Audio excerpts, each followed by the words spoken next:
کیا آپ نے کبھی سوچا ہے کہ اسی زمین پر جس پر ہم چلتے ہیں ایسے راز بھی سانس لے رہے ہیں جو ہماری سمجھ سے کہیں آگے ہیں؟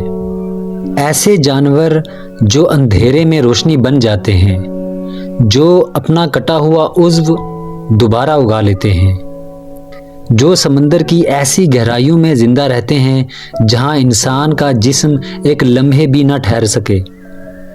دوستو، آج ہم صرف جانور نہیں دیکھیں گے، ہم قدرت کی انجینئرنگ دیکھیں گے، وہ تخلیق جو واقعی سائنس فکشن لگتی ہے۔ فلیش لائٹ فش، سمندر کی گہرائی میں جہاں سورج کی روشنی کبھی نہیں پہنچتی، وہاں ایک مچھلی رہتی ہے جسے عام طور پر فلیش لائٹ فش کہا جاتا ہے۔ یہ مچھلی اپنی آنکھوں کے نیچے خاص روشنی پیدا کرنے والے اعضاء رکھتی ہے۔ یہ روشنی دراصل بیکٹیریا کی مدد سے بنتی ہے۔ یہ مخلوق زیادہ تر بحر الکاہل کے گرم علاقوں میں پائی جاتی ہے، خاص طور پر جاپان اور فلپائن کے سمندری علاقوں میں۔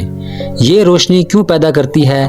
شکار کو اپنی طرف کھینچنے کے لیے، دشمن کو کنفیوز کرنے کے لیے، اپنے گروپ کے ساتھ رابطہ رکھنے کے لیے۔ ذرا سوچیں، اندھیرے میں اچانک ایک ننھا سا چراغ جلتا ہے، شکار اس روشنی کی طرف بڑھتا ہے اور اگلے لمحے غائب۔ یہ قدرت کا اپنا جال ہے۔ ایکزولوٹل۔ اب آتے ہیں ایک ایسی مخلوق کی طرف جو سائنسدانوں کے لیے امید بن جاتی ہے۔ نام ہے ایکزولوٹل۔ یہ عجیب و غریب جانور اصل میں ایک قسم کی سلامینڈر ہے۔ یہ زیادہ تر میکسیکو کی جھیلوں میں پایا جاتا ہے، خاص طور پر میکسیکو سٹی کے قریب قدیم جھیلوں میں۔ اس کی سب سے حیرت انگیز صلاحیت کیا ہے؟ اس کی سب سے حیرت انگیز صلاحیت یہ ہے، یہ اپنی ٹانگیں دوبارہ اگا سکتا ہے، دم دوبارہ بنا سکتا ہے، حتیٰ کہ دل اور دماغ کے کچھ حصے بھی ریجنریٹ کر سکتا ہے۔ اور سب سے حیران کن بات یہ بالغ ہونے کے باوجود بچپن والی شکل میں ہی رہتا ہے۔ اسے نیوٹینی کہا جاتا ہے۔ سائنسدان اس پر تحقیق کیوں کر رہے ہیں؟ کیونکہ اگر ہم اس کی ری جنریشن سمجھ لیں تو شاید مستقبل میں انسانی اعضاء کی مرمت ممکن ہو جائے۔ سوچیں، قدرت نے یہ صلاحیت ایک ننھے سے آبی جانور کو دی ہے اور انسان ابھی تک سیکھ رہا ہے۔ پلانکٹن کا جادو۔ آپ نے شاید نام سنا ہے، پلانکٹن۔ یہ اتنے چھوٹے ہوتے ہیں کہ آنکھ سے نظر نہیں آتے، لیکن یہ سمندری زندگی کی بنیاد ہیں۔ کچھ اقسام خطرہ محسوس کرتے ہی اپنی جسمانی شکل بدل لیتے ہیں۔ کوئی کانٹے نکال لیتا ہے، کوئی خود کو شفاف بنا لیتا ہے، کوئی سائز بدل لیتا ہے۔ یہ زیادہ تر دنیا کے تمام سمندروں میں پائے جاتے ہیں، آرکٹک سے لے کر انٹارکٹک تک۔ سمندر کا پورا فوڈ چین ان ننھے فنکاروں پر کھڑا ہے۔ چھوٹے، جی ہاں، کمزور ہرگز نہیں۔ یہ چھوٹے ہوتے ہیں لیکن یہ کمزور ہرگز نہیں ہوتے۔ ڈیپ سی فش، گہرائیوں کی مچھلی۔ اب تیار ہو جائیں، ہم جا رہے ہیں زمین کے سب سے گہرے مقام کی طرف، مرینا ٹرنچ۔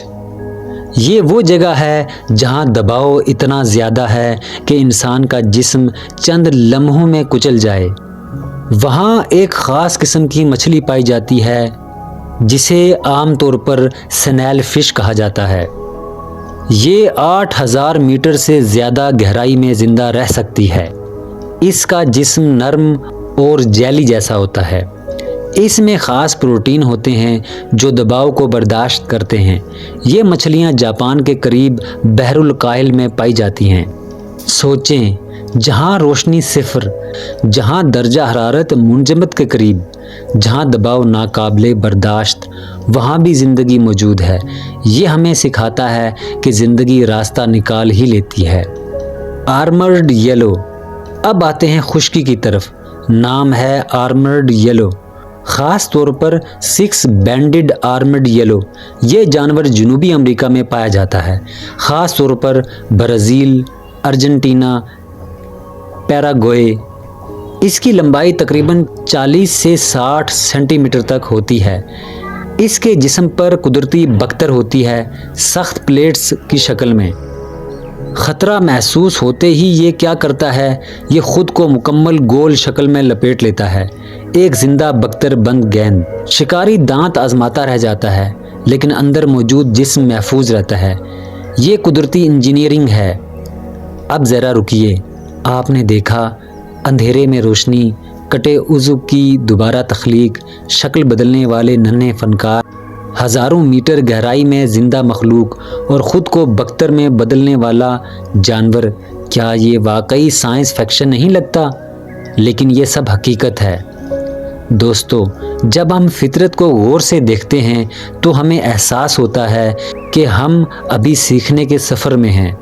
سمندر کی گہرائی ہو یا جنگل کی خاموشی، قدرت کے پاس ایسے راز ہیں جو انسان کی سمجھ سے کہیں آگے ہیں، اور شاید یہی چیز ہمیں عاجزی سکھاتی ہے۔ اگر آپ کو یہ سفر پسند آیا تو ہمارے ساتھ جڑے رہیں، کیونکہ اگلی ویڈیو میں ہم اور بھی گہرائی میں جائیں گے۔ اور یاد رکھیے، زمین صرف وہ نہیں جو ہم دیکھتے ہیں، زمین وہ بھی ہے جو ابھی دریافت ہونا باقی ہے۔